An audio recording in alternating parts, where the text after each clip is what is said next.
Alors, l'autonomie dans ce type de poste, quand on est responsable de magasin, j'imagine que c'est une qualité importante. Angélique, bonjour, vous êtes coach professionnel. Hein. C'est une qualité très recherchée, l'autonomie, par les employeurs. Oui, c'est une qualité très appréciée parce que c'est cette faculté d'agir par soi-même sans avoir besoin d'autrui et se créer ses propres, je dirais, règles de conduite dans une structure, dans un magasin, dans une entreprise. Oui. Alors, c'est recherché pour les cadres ou pour tous les salariés? Alors, pour tout public, quand moi j'accompagne, je dirais, mes coachés, je les accompagne à acquérir cette autonomie sur 4 phases, mais quel que soit leur niveau de professionnel. Donc, la première phase, je dirais, c'est ce stade de la dépendance. C'est une soumission appropriée où on réapprend, je dirais, les règles de fonctionnement implicite, explicite, on réapprend les apprentissages, on met en place, je dirais, une phase où on doit se calquer à l'entreprise dans laquelle on va évoluer.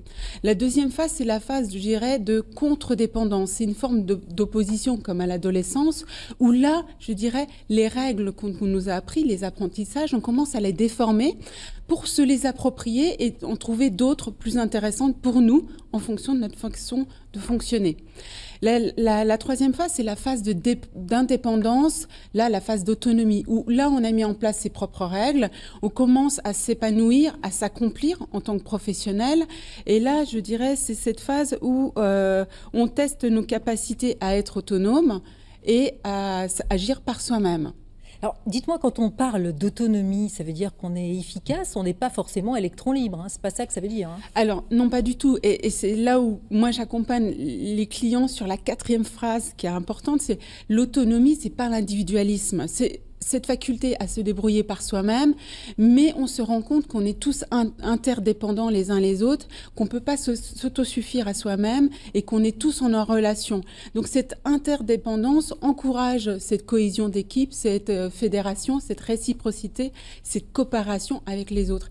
Et ces 4 phases sont importantes pour l'acquisition d'autonomie parce que la personne comprend que je passe par la phase de dépendance, contre-dépendance, indépendance et je suis quand même en relation, en interdépendance avec les autres.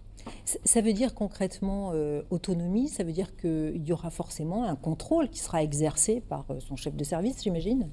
Alors, le contrôle qu'il peut avoir, par exemple, c'est est-ce que par rapport à une mission, j'ai réussi par moi-même à la mener à bien?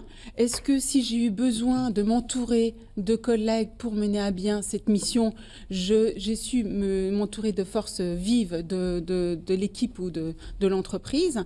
Et comment j'ai amené le résultat en autonomie avec une cohésion d'équipe, une coopération, une réciprocité. C'est pour ça que c'est très recherché par les entreprises, c'est parce que c'est une qualité indispensable pour la cohésion d'équipe.